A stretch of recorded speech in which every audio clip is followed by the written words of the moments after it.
comment organiser un threesome. Threesome, donc, c'est quand t'es seul en tant que mec avec 2 nanas. Avant de te dire comment faire, je vais te dire quoi ne pas faire. Super important, l'erreur à éviter, c'est demander. Ne demande rien à personne. T'es un homme, tu t'organises, tu prends les initiatives. Si tu commences à demander aux nanas, ouais, salut, tu sais, j'aimerais organiser ça avec cette copine et toi. Non, c'est mort. Tu demandes rien. Je te dis comment je fais. Moi, généralement, j'invite des copines sans leur dire rien du tout, tu vois. Elles savent même pas qu'il y aura une autre fille. Donc, j'invite des filles qui sont déjà mes amantes. Donc, il y en a une qui arrive à la maison, salut. Et puis, en même temps, il y en a une autre qui arrive, oh, surprise. Elles se connaissent pas, hein, la plupart du temps. On va dans la cuisine, je discute. Et bon, évidemment, elles sont surprises. Mais je les présente, je fais le truc bien. De toute façon, quand j'invite une copine à la maison, je lui dis jamais « Salut chérie, je t'invite pour te baiser ». Donc, tu vois, elles viennent toujours à la maison pour me rencontrer. Il n'y a pas eu d'engagement. J'ai pas mis ma bite dans un petit papier cadeau en disant « C'est pour toi, tu l'auras à coup sûr ».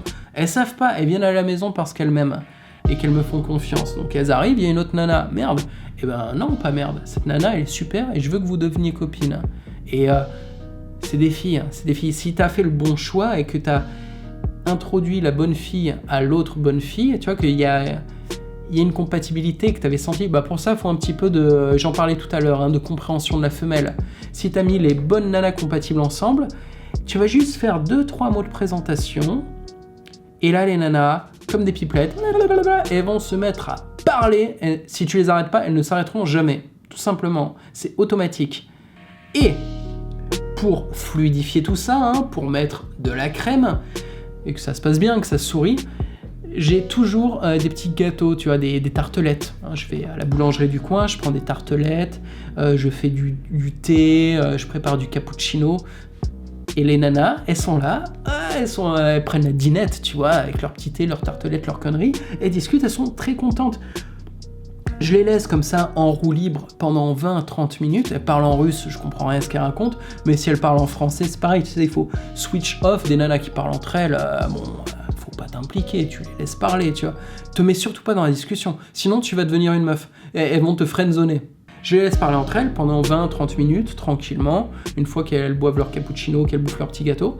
Et là, de nouveau, je prends l'attention. Et les filles, bon, maintenant, vous fermez vos gueules, vous m'écoutez, c'est quand même moi le mec, on est chez moi, donc elles m'écoutent. Ça fait 30 minutes qu'elles parlent, tu vois, ça leur fait du bien de se reposer 2 secondes. Et je leur dis, suivez-moi, j'ai un truc à vous montrer, j'ai une surprise dans la chambre. Donc là, une surprise. Donc elles me suivent dans la chambre, et la surprise, c'est un jeu. Et au début, le jeu n'est pas sexuel. Et encore une fois, je répète, je n'ai rien dit. J'ai pas dit, oh nana, je vais vous baiser ensemble. Non, pas du tout. Donc, ça arrive sur un jeu qui est souvent très innocent. La clé essentielle de mes jeux, c'est qu'ils sont impossibles à refuser. Ça commence toujours par un truc super soft auquel les nanas ne peuvent pas dire non. C'est comme le cappuccino et les gâteaux, elles peuvent pas dire non, tu vois, je peux pas le dire. Venez, on va dans la cuisine, j'ai acheté à la boulangerie des petits gâteaux pour vous. Et jamais une nana tourne les talons, referme la porte et se barre en disant « va te faire enculer, je bouffe pas des... » Non, bien sûr qu'elles viennent.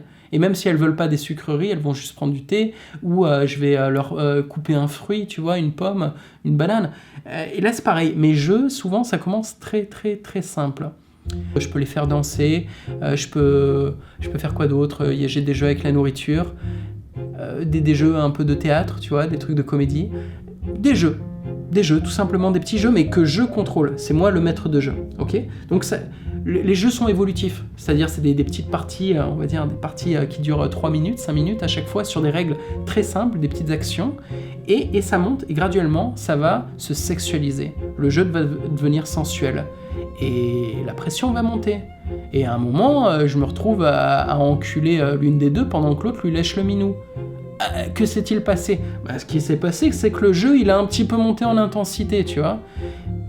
Ça paraît impossible à atteindre, mais si, étape par étape, et ça peut aller assez vite, hein, en 40 minutes. Ce qu'il faut, c'est assez de créativité, assez de bon sens et assez de lecture de la femme pour construire ces jeux et faire quelque chose qui leur plaise. Et en construisant bien ces jeux, le désir et l'excitation des nanas grimpent et c'est elles qui poussent. Et je me retrouve souvent, à un certain moment, tu vois, au début je mets l'énergie, mais au bout de 30 minutes, putain, je laisse le truc filer. Et l'énergie est auto-alimentée par le désir des nanas qui pousse le truc. Et généralement, si je fais pas gaffe, elles me laissent sur les rotules. Donc faut que je fasse gaffe après, en les baisant, à pas éjaculer, tu vois, ou à pas me laisser bouffer, ou à pas aller trop dans des positions spectaculaires et acrobatiques, parce que baiser une nana, ça prend pas mal d'énergie, mais en baiser deux, c'est le double, hein. Donc faut savoir se reposer, les rendre actifs, devenir un peu passif. Donc voilà, le threesome, c'est surtout l'organisation et ne rien dire, mais agir. Tu vois, agir comme un mec qui sait ce qu'il fait, tout simplement. Hop hop hop hop, tu vas où là? Et le pouce bleu, hein? Et ouais, tu prends ta souris ou ton téléphone et tu cliques sur le pouce bleu, voilà, ça prend 2 secondes, tu me dois bien ça quand même.